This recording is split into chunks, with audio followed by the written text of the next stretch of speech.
Hey everybody, this is a CP short, which we haven't done in a while, but figured one could be utilized with the heat that is gripping across the nation, and especially what we're dealing with up north, so we can only imagine where it is other places in the country.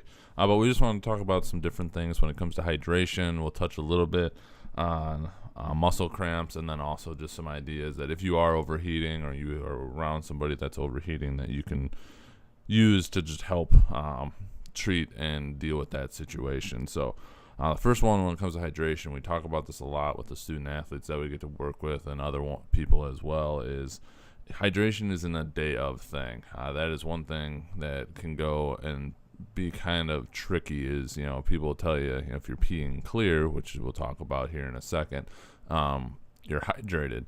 Well, anybody can go and put down a bunch of coffee or a lot of water or something else that's going to be a lot of fluids, and right then and thereafter you will be pretty clear for your next one, and that is because your body is unable to take up all of the fluid you just put in, and then what that does is basically your body gets rid of it. So you didn't actually hydrate your body necessarily. Now, some of that does go into your body, absolutely, but it's not instantaneous that if you drink a 20-ounce bottle of water, all of a sudden that water is just going to be uptaken completely by your body. So it is a full-on week thing. That is what we always advertise. If you've got something on Saturday, your hydration should start the Saturday before. If not, just being constant and consistent throughout the whole process. You do need to make sure that that is something that you're doing. And again, when we talk about trying to make sure if you're hydrated or not, typically what we use, and the best nomenclature, is the color of your urine, and that is when you should check it, is the next morning. If you typically sleep 6 to 8 hours, you're not consuming any fluids with that, so if your body's able to maintain good hydration throughout the day, moving into the night, the next morning you should be looking pretty good if your urine is very clear.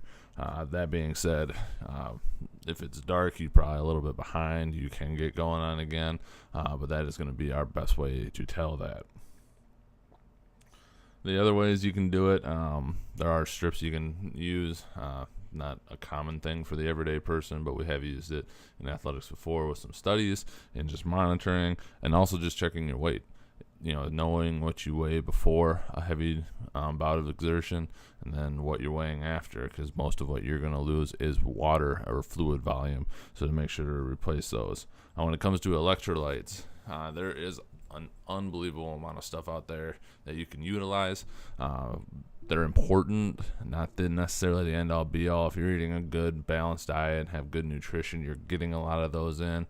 You can try and hydrate with some of those throughout the day. I'd be careful in combining it with too many things that have excess carbs and sugars and sweeteners that you don't necessarily need. Things like Smart Water might be more along the lines for that. Also looking at some of the different tabs and different things that you can buy.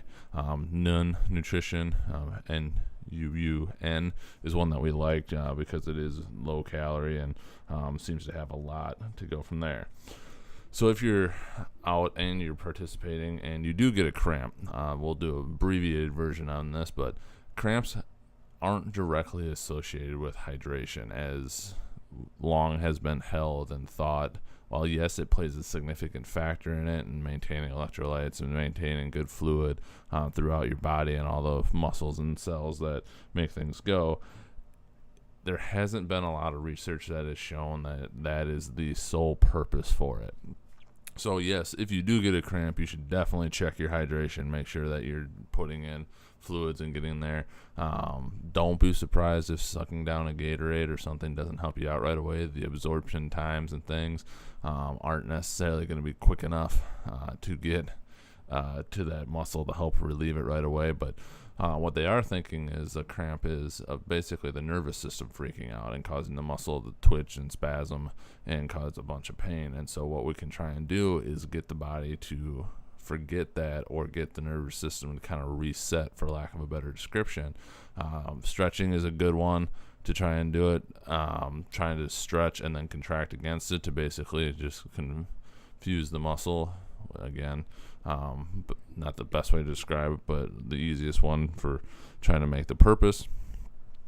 but that can help kind of reset everything and get going there. There's also some new ideas with pickle juice. It's not necessarily the salt and the sugar, but it is the tanginess that kind of makes you make a face.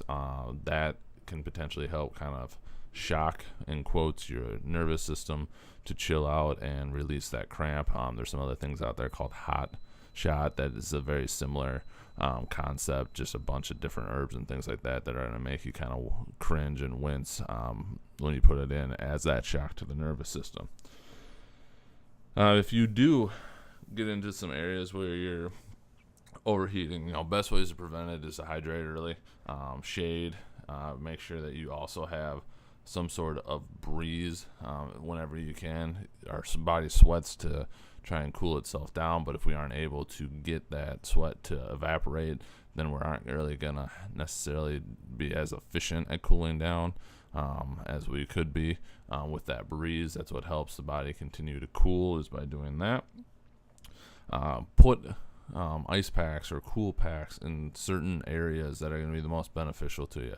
Major blood vessel areas are where we want to focus. So armpits and groin, where you've got major arteries going through, are going to help just to try and help cool everything down as much as possible.